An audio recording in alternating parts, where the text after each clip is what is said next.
हम सब ने जिम में उस बंदे को देखा है जो बेंच प्रेसिंग कर रहा होता है एक टन वेट के साथ बिना किसी प्रॉपर रेंज ऑफ मोशन के, या फिर वो स्पॉटर जो हर रेप में वेट उठाने में हेल्प करता है जबकि उसकी हेल्प बिल्कुल भी ज़रूरी नहीं होती, या फिर वो बंदा जो बाइसेप कर्ल्स कर रहा होता है ऐसे जैसे वो लिम्बो करने की कोशिश कर रहा हो।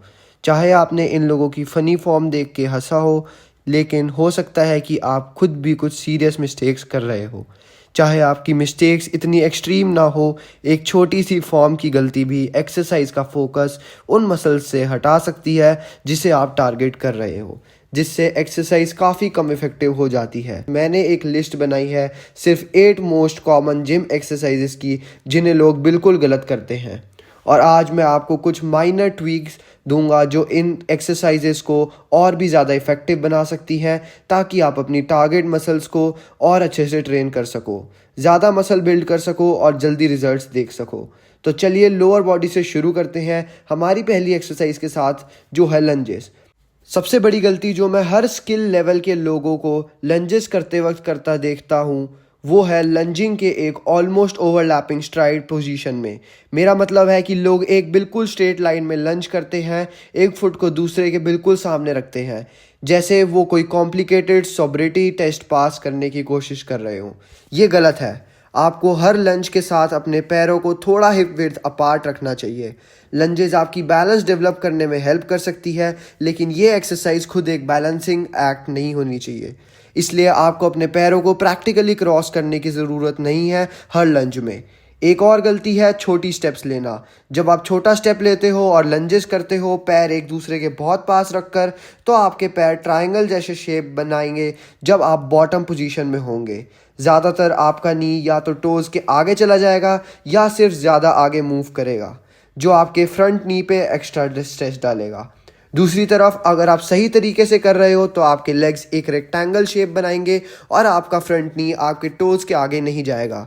एक और चीज़ जो मैं लंजेस के बारे में कहना चाहता हूँ वो ये है कि आपको अपने नी को फ्लोर पे हर रैप में स्मैश नहीं करना चाहिए। आप डेफिनेटली फ्लोर तक आ सकते हो और अपने नी से हल्का सा टच कर सकते हो जब तक आप इसे एक कंट्रोल तरीके से कर रहे हो, लेकिन अगर आप अपने नी को ज़ोर से नीचे मार रहे हो तो ये सिर्फ आपके नी को हर्ट करेगा, बल्कि हर रैप के बॉटम पोजीशन में आपकी लेग से टेंशन हटा देगा। अब एक अपर बॉडी एक्सरसाइज की तरफ बढ़ते हैं, जो है डिप्स पैरेलल बार्स पे। सबसे पहले आपको डिप्स बेंच पे नहीं करनी चाहिए, क्योंकि आपके हाथ आपकी बैक के पीछे लॉक्ड होते हैं।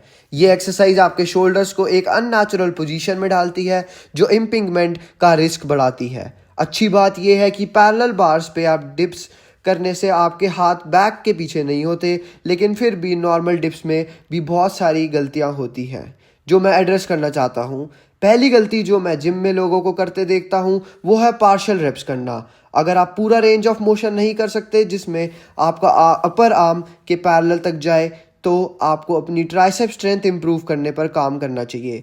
अगर आपके पास एक असिस्टेड पुल अप मशीन है या रेजिस्टेंस बैंड्स हैं, तो आप उनका यूज़ करके अपने डिप्स की रेंज ऑफ मोशन इंप्रूव कर सकते हो। लो नहीं जाना एक प्रॉब्लम है, लेकिन बहुत ज़्यादा लो जाना भी एक प्रॉब्लम है। आपको फ्लोर के पैरेलल से ज़्यादा नीचे नहीं जाना चाहिए, वरना आप अपने शोल्डर्स पे बहुत ज़्यादा स्ट्रेस डालोगे।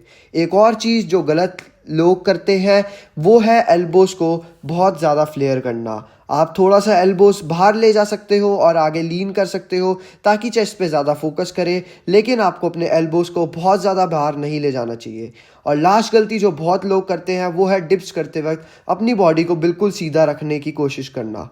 चाहे आप अपनी ट्राइसेप्स पे कंसंट्रेट कर रहे हो, आपके लिए थोड़ा सा फॉरवर्ड लीन करना बेटर होगा, जिससे आपकी चेस्ट हिप से आगे रहे एक्सरसाइज के दौरान। नेक्स्ट एक्सरसाइज है डंबल और बारबल चेस्ट प्रेस। सबसे कॉमन गलती जो इसमें होती है वो है या तो एल्बोस को बहुत ज़्यादा फ्लेयर करना या फिर उनको बिल्कुल अंदर दबा लेना।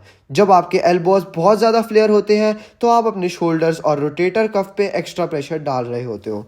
दूसरी तरफ अगर आपके एल्बोज बिल्कुल टाइट हैं और रिब्स के पास हैं, तो आप चेस्ट से टेंशन हटा रहे हो और उस टेंशन को ट्राइसेप्स और फ्रंट शोल्डर्स पे शिफ्ट कर रहे हो। अब ये सब ग्रिप विड्थ पे भी डिपेंड करता है। अगर आप वाइड ग्रिप बेंच प्रेस कर रहे हो तो नेचुरली आपके एल्बोज थोड़े ज़्यादा फ्लेयर होंगे और सेम छोटी ग्रिप के साथ उल्टा होगा। लेकिन आइडियली एक डंबल प्रेस या रेगुलर बेंच प्रेस में आपके एल्बोज को बॉडी से करीब 75 डिग्रीज के एंगल पर होना चाहिए, लेकिन इससे ज़्यादा नहीं। एक और मिस्टेक है लोअर बैक को बहुत ज़्यादा आग करना। एक्सरसाइज शुरू करने से पहले हमें अपने शोल्डर ब्लेड्स को टाइट स्क्वीज करके पीछे ले जाना चाहिए और नेचुरल लंबर कर्व मेंटेन करना चाहिए। लेकिन हमें ऐसे ब्रिज नहीं बना लेना चाहिए जैसे हम बेंच प्रेस कर रहे हो, क्योंकि ये आपके नेक और लोअर बैक के इंजरी रिस्क को बढ़ा सकता है। एक और गलती है वेट को शोल्डर के ऊपर या नीचे लेकर आना मूवमेंट के एंड पे। चाहे आप एक आग जैसी पाथ फॉलो कर रहे हो, बेंच प्रेस के दौरान मूवमेंट के एंड पे बारबल या डंबल्स हमेशा शोल्डर्स के लाइन में होने चाहिए, ना कि शोल्डर्स के नीचे या हेड के ऊपर। अब एक और चेस्ट एक्सरसाइज केबल फ्लाइज की तरफ चलते हैं।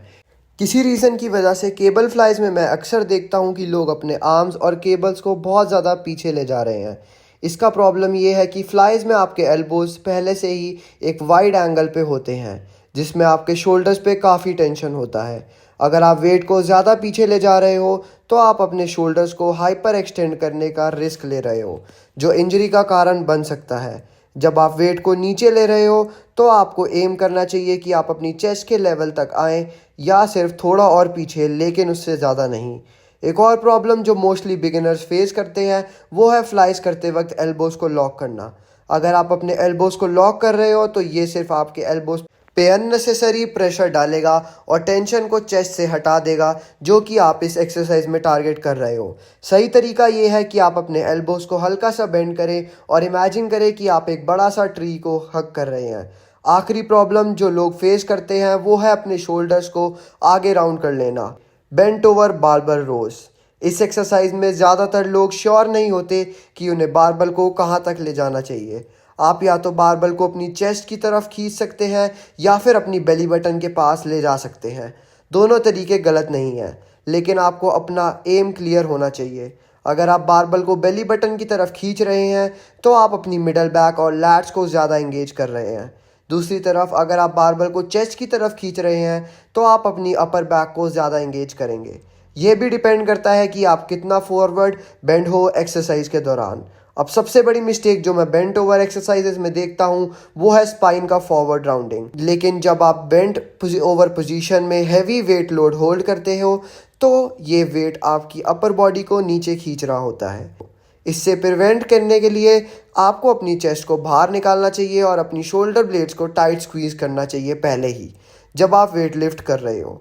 अगर आपको लोअर बैक राउंडिंग का इशू हो रहा है तो मैं रिकमेंड करूंगा कि आप अपनी हिप्स को थोड़ा और पीछे पुश करें। शायद इनिशियली ये वियर्ड लगे, लेकिन जब आप वेट होल्ड करोगे और वेट आपकी अपर बॉडी को नीचे खींच रहा होगा तो आपको एक न्यूट्रियल लंबर कर्व मिलेगा जो आइडियल है। बिगिनर्स के लिए पाया गया है कि अगर आप अपने हेड ऊपर रखते हो तो आपको चेस्ट ऊपर रखने में मदद मिलेगी, क्योंकि जहाँ हेड जाता है वहाँ बॉडी फॉलो करती है। लेकिन आप चिन को टाइट पैक करके भी रख सकते हो, जैसे आप डबल चिन बना रहे हो, और अपनी आंखें थोड़ी आगे कंसंट्रेट कर सकते हो।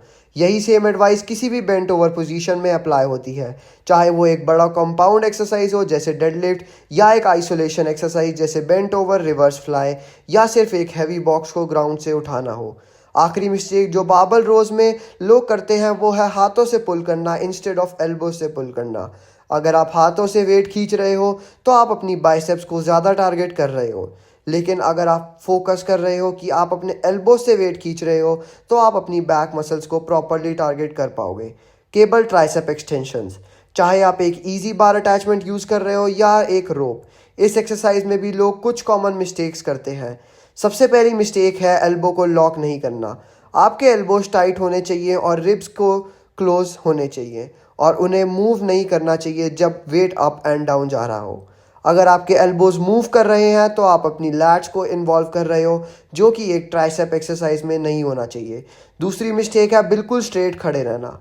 अगर आप रोप यूज़ कर रहे हो और हर रेप में रोप को अपनी हिप्स के अराउंड खींच रहे हो तो आप थोड़ा अपराइट रह सकते हो, लेकिन अगर आप इजी बार यूज़ कर रहे हो तो आपको स्लाइटली फॉरवर्ड बेंड होना चाहिए, ताकि आप फुल रेंज ऑफ मोशन ले सको और ट्राइसेप्स को बेंड कर सको।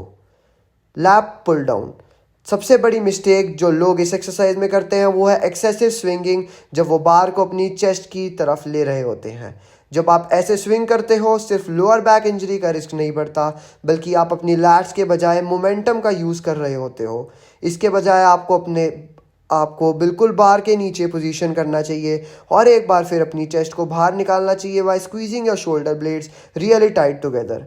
आपको अपने रिप्स का मैक्सिमम हिस्सा बिना किसी मोमेंटम की मदद किए कंप्लीट करना चाहिए और सिर्फ लास्ट के कुछ रेप्स जब आपकी मसल फटीग होने लगे तब थोड़ा सा मोमेंटम यूज़ करना चाहिए। दूसरी कॉमन मिस्टेक जो बिगिनर्स लैट पुल डाउन्स में यू करते हैं वो है बार को बहुत नीचे खींचना।